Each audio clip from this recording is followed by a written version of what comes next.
প্রিয় ভাইরা মা বোনেরা, ইয়াজাল জালালি ওয়াল ইকরাম 7 বার পড়ে এই 7টি শুকনা মরিচ এবং চিনির মধ্যে ফু দিলে কি হয় জানলে আপনি অবাক হয়ে যাবেন, আশ্চর্য হয়ে যাবেন। আল্লাহু আকবার।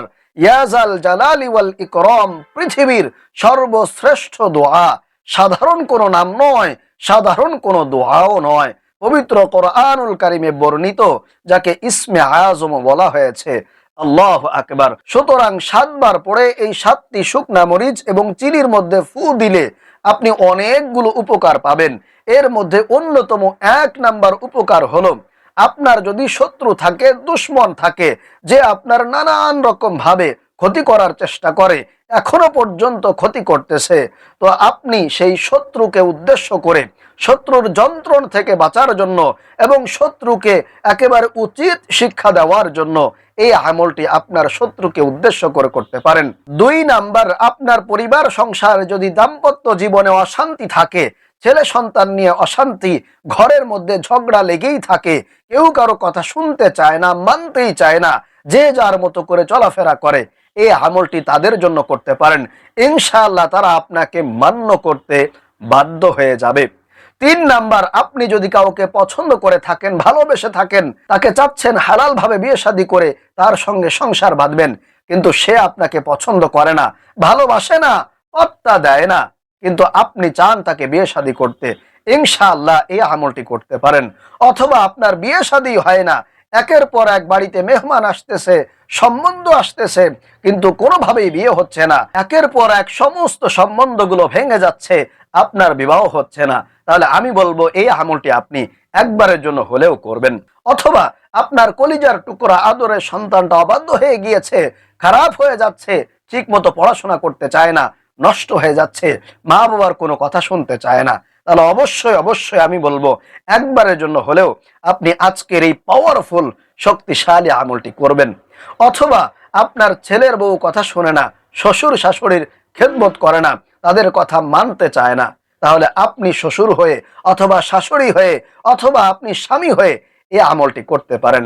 অথবা আপনি চাইলে আপনার স্বামীর জন্য এই আমলটি করতে পারেন, কিংবা আপনার স্ত্রীর জন্য এই আমলটি করতে পারেন, যদি আপনার স্ত্রী অবাধ্য হয়ে থাকে, আপনার কোনো কথা মানতে না চায়।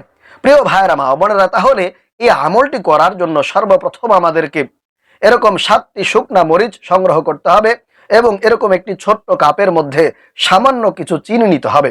তো প্রথমে আপনি এই শুকনা মরিচগুলাকে সরিষার তেলে ভিজে নেবেন, কিছুটা চিবিয়ে নেবেন, যাতে করে এই চিনিগুলা এই 7টি শুকনা মরিচের গায়ের মধ্যে লেগে থাকে। কমপক্ষে আমি বলবো 3-4টা চিনির দানা হলেও এরকম প্রত্যেকটা শুকনা মরিচের গায়ে যাতে লেগে থাকে, এরকম ভাবে আপনি সরিষার তেলের মধ্যে এই শুকনা মরিচগুলাকে প্রথমে ভিজিয়ে নেবেন। এরপরে এখান থেকে একটা শুকনা মরিচ আপনি হাতে নেবেন। একটা শুকনা মরিচ হাতে নিয়ে আপনি 7 বার পড়বেন, ইয়াজাল জালালি ওয়াল ইকরাম, ইয়াজাল জালালি ওয়াল ইকরাম, ইয়াজাল জালালি ওয়াল ইকরাম, এরকম ভাবে 7 বার পড়বেন। 7 বার পড়া হয়ে গেলে এই আমলটি যার জন্য করতেছেন, যাকে উদ্দেশ্য করে করতেছেন, তার কথা স্মরণ করবেন। তার নাম জানা থাকলে তার নামটা নিয়ে এরকম এই শুকনা মরিচের উপরে আপনি পরপর 7টি ফুঁক দিবেন। পরপর 7টি ফুঁক আপনাকে দিতে হবে।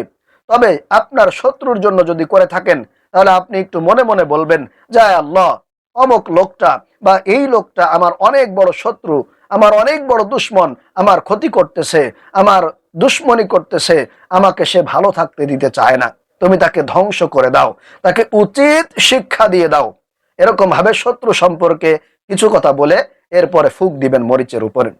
অথবা আপনি যদি আপনার স্বামীর জন্য করেন, যে স্বামী আপনাকে পাত্তা দেয় না, আপনাকে ভালোবাসে না, মূল্যায়ন করে না, আপনার খোঁজ খবর নিতে চায় না, তাহলে স্বামীর নাম নিয়ে, স্বামীর কথা স্মরণ করে আপনি এই শুকনা মরিচের উপরে একটা ফুঁক দিবেন। তারপরে এই পোড়া মরিচটাকে আপনার জ্বালিয়ে দিতে হবে, পুড়িয়ে দিতে হবে। হয়তোবা আপনি মোমবাতি জ্বালিয়ে এটা পুড়িয়ে দিবেন, অথবা আপনার চুলার মধ্যে থাকা আগুনি দিয়ে এটা পুড়িয়ে ফেলবেন। ইনশাআল্লাহ যখন থেকে এই মরিচের মধ্য থেকে ধোঁয়া উঠতে থাকবে, যার জন্য আমলটি করবেন, তার শরীরে আপনার শত্রু হয়ে থাকলে জ্বালা যন্ত্রণা শুরু হয়ে যাবে, সে আর ঠিক থাকতে পারবে না, অস্থির হয়ে যাবে, আল্লাহ পাক রব্বুল আলামিন তাকে একেবারে উচিত শিক্ষা দিয়ে দিবেন। আর আপনার স্বামীর জন্য করলে স্বামী আপনার জন্য ছটফট ছটফট করতে থাকবে, পাগলের মতো ভালোবাসতে বাধ্য হয়ে যাবে। আপনার সন্তানের জন্য করে থাকলে সন্তান আপনি মা বাবার প্রতিটি কথা শুনবে, আপনার কথায় উঠবে আর বসবে ইনশাআল্লাহ তাআলা। প্রিয় ভাইয়েরা মা বোনেরা, এই আমলটি আপনারা 3 দিন অথবা 7 দিন পর্যন্ত করতে পারেন। তবে আমি বলবো আপনারা এই আমলটি রাত্রে বেলায় করার চেষ্টা করবেন। আল্লাহ পাক রব্বুল আলামিন আমাদেরকে এই আমলটি সঠিকভাবে এবং ভালো উদ্দেশ্যে করার তৌফিক দান করুন। আমিন।